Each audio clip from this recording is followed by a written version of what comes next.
really like this project on macroeconomics, but I'm always very puzzled as to what the economists make of the non-economists. I'm not quite sure about that. We were just discussing it in the break. So let me start by saying a couple of things. First of all, I think that in terms of do we need new institutions? Yes, we do. We need new social institutions, new economic institutions, and new political institutions. There's absolutely no reason for us to assume that the 21st century is going to be the same as the 20th in this regard. And you've all been discussing, as we heard earlier, how many of these institutions are partially fit for purpose, which suggests some innovation would be a good thing. Now, I argued about 15 years ago for the first time that the real problem with globalization is that it's not global. Right? And I think this is the point that you need to take away from anything else we're going to say. So when you talk about globalization in terms of international trade volumes or trade balances, then yes, you can get away with this notion that it's global in some sense. And you can also get away with this notion that it's global if you stick to things like GDP headline figures. That works all very nicely, really. But once you start realizing that the situation we're in at the moment is that what people are complaining about in many contexts, although we've just heard from Linda not in the East Asian context or the Asian context, what people are really complaining about is what they believe is the effect of globalization on domestic labour markets. Now, there are a few problems with this argument. First of all, we actually don't really know how much of the changes we've seen in domestic labour markets around the world are due to globalization and how many are not. So this is a bit of a tricky issue, but let's put that aside for a second and come back to it. But the real problem is that globalization, or whatever we imagine globalization to be, this set of processes, this intersecting set of processes, affects different places and different types of places very, very differently. And that, apart from all of the reasons you may all be able to think of, is because capitalism and the processes of accumulation on which it depends has always and everywhere to accommodate to specific cultural and social formations. We heard a little bit about that earlier. Now, this means that when we come to talking about the negative effects of this set of processes on labour, or on the price of labour, so on wages, one of the difficulties we have is that we can't really make the argument hold together if we treat labour as an abstract or abstracted activity with an associated price. Labour is always everywhere local and always tied up with all the things we know that labour is tied up with because we live it, kinship, personhood, care, reproduction. And of course, historically, the appearance and the disappearance of waged work reconfigures local understandings, not only of the relationship between productive and reproductive labour, but also of all these things, which are about how we think about ourselves as people, as citizens, and how we think about the place that we're in. Now, this is, at the moment, the relationship between labour and capital is changing rather rapidly, and it's set to change extremely fast in the future. So two things about that then. One, I think, is that we've seen, certainly in the economies of the global north, the privatization of state welfare and social services, and this has led to very new levels of reliance under specific changes in the labour market on unpaid, voluntary and care work. In other words, effective labour has become a huge burden in recent times. And this is very problematic. It has a big impact on the nature of labour itself. One of the ways in which you can think about that is you can think about what the levels of in-work poverty are in the United Kingdom, and they're off the scale and growing. So the idea that all you needed to do to get out of poverty was to have a job would be great if we didn't have families in the UK where both parents are working, or both adults are working. Both of them have more than one job, and they still can't feed their children at the end of the month. The other thing that's really going to be important here, of course, is that thing that everyone now refers to in a very broad sense as AI and robotics. And we can come back to that in discussion. But in other words, there's going to be a huge transformational effect of technology on the labour market. So I think that one of the things that I would want to emphasize is that all economics is always fundamentally local, even when you're dealing with issues of globalization, if you're talking about labour. Obviously, in the 21st century, we had convergence because of growth with economies, but also within regions, within countries. But from the 1980s onwards, there's been a growing inequality between regions, and that growing inequality across countries is very problematic. Now, if you've read the latest draft of the World Bank document on the World Development Report for this year, you'll know that the World Bank believes that inequality is no longer growing and has produced some interesting figures to try to base provide some evidence for this argument. I think this is hugely problematic because it's very difficult. It might work at the aggregate level, but at the local level, people are experiencing extreme inequality. Now, one of the things we talked about is about whether globalization is global, and one of the reasons why it isn't, in a sense, is what's happening around the debate around deindustrialization.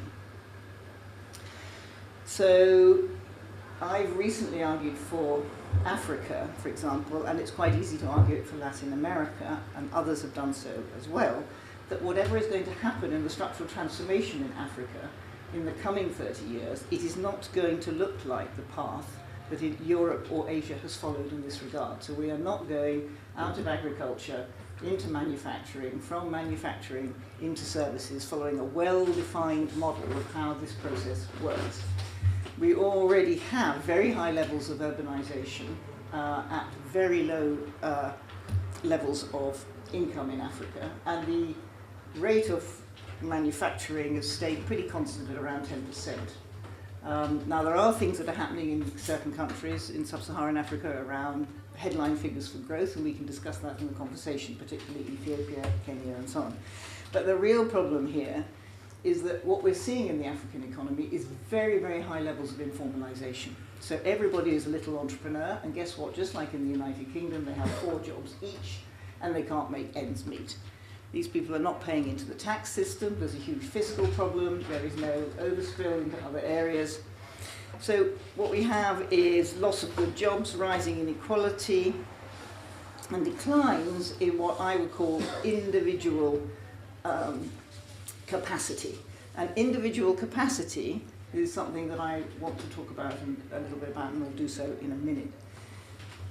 Now, thinking about where might this go in the globalization debate, how do we deal with the politics of globalization? I think the easiest way to think about it is that we need a total rethink of what we actually think we're doing with the wealth we generate in all our economies. So what is the gain in quality of life from the wealth that we generate in the economy? And how much of our thinking about models in the economy, or indeed about globalization, is focused on are the different ways of delivering through what you might call the new social contract, one that underpins quality of life. Now, interestingly, from a political point of view, when you look around the world historically, and certainly through the 20th century, mass political parties have traditionally been a kind of byproduct of industrialization. That's what unionization is about. So politics suddenly looks very different when urban production is organized largely through all these informal, petty trading, small-scale networks that do different kinds of social enterprises and so on and so forth. The result really, in that context, is a silencing of the voice of people in labour. That is, they're working, but we can't hear them. In other words, it's not just that there's a dissatisfaction, but there's a really active democratic deficit in those kinds of situations. We have not built institutions to hear this voice appropriately. It's what we call in the United Kingdom being left behind. The question is, this process is not necessarily anything to do with globalization per se, if we're talking about trade volumes, or if we're talking about balance for gap, right? It might be to do with certain aspects of what's gone on with labour market changes or transformations in the labour market, but a lot of these things we're worried about are not really necessarily globalization.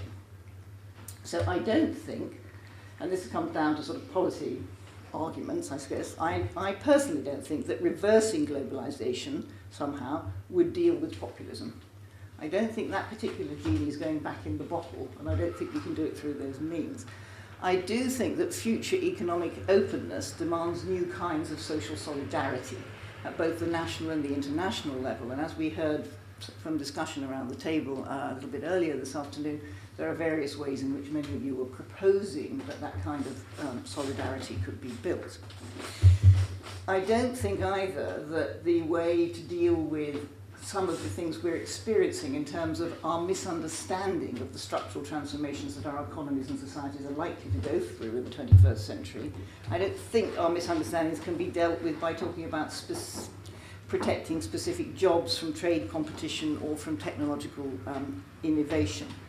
I think that I am persuaded by the arguments that are being made at the moment about how the next phase of social and political innovation in our societies has to be about assisting people to adapt to this process of uncomfortable and pretty continuous change.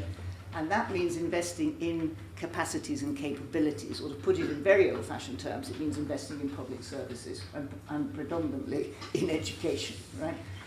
So we can see that there is an element of this debate emerging because we understand that what people are saying is we ought to have something like universal basic income. And universal basic income is people's understanding of what the floor should be, that we should not have people dropping through the floor at this moment of structural transformation. We've written quite a bit about and have suggested an alternative model called universal basic services, which actually looks at how we could develop, how societies could invest in developing the capabilities and capacities of their citizens to engage with these processes of structural transformation.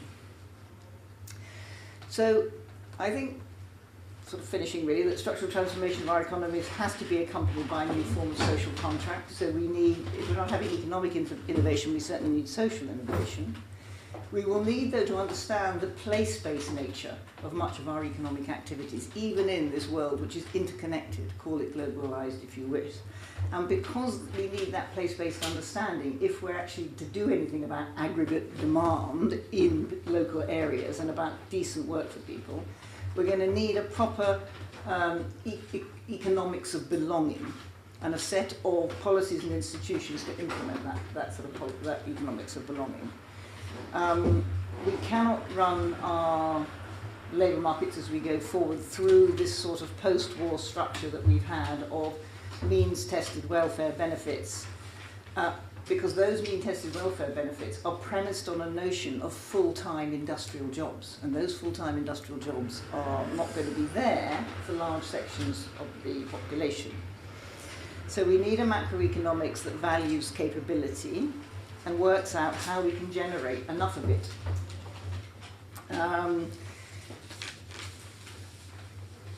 When we say that globalization is not the only problem, or the way we're thinking about globalization isn't the problem, we did mention in the conversation the things that I think are really big at the moment. But for me, demographic change is huge. So just take Africa, for example.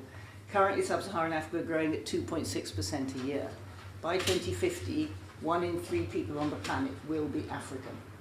Think about what's happening to demographics in the United Kingdom. In the next 20 years, we are going to increase by 130% the number of people over the age of 85. Right? And by 2045, we will have more people over the age of 65 than we have under the age of 15. These are going to have profound effects on our economies. We know that because we've looked at, for example, what happens to Japan. Yeah? Under the impact of AI and robotics, work is going to change.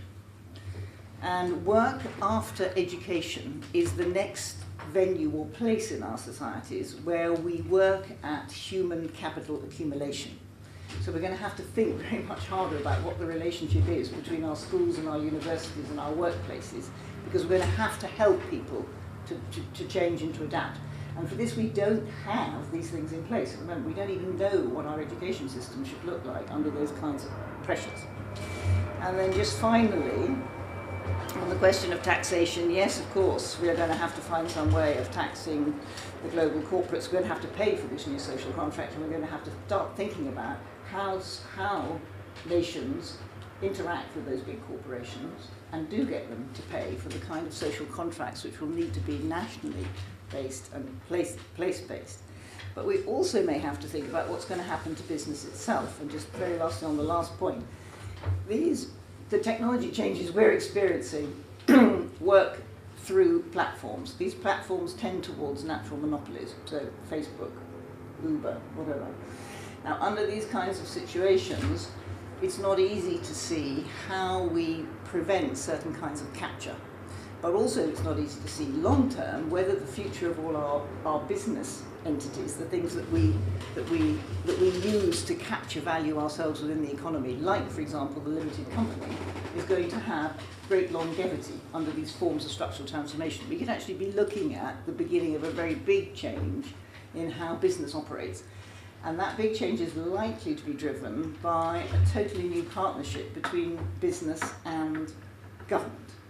Because when we move, as we've already done, but we don't talk about it very much, but when we have moved to the Internet of Things, so at the moment we only have, whatever it is, 20 trillion devices connected into the internet, and 20 years from now we're going to have 40, and some people are using impossible numbers that run from one side of the screen to the other to describe how many there will be by 2045. I have no idea how many there'll be.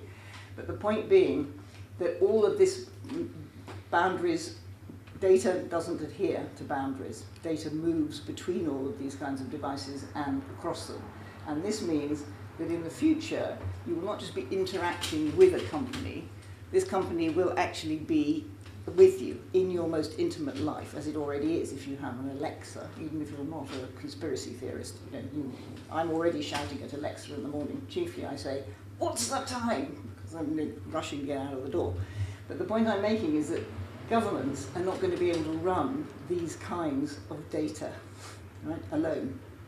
So business and government are going to have to come together in an entirely new way. And when we're in that, when data is the infrastructure of the 21st century, we're going to have to start thinking about globalization in wholly positive terms, because you're not going to have any option.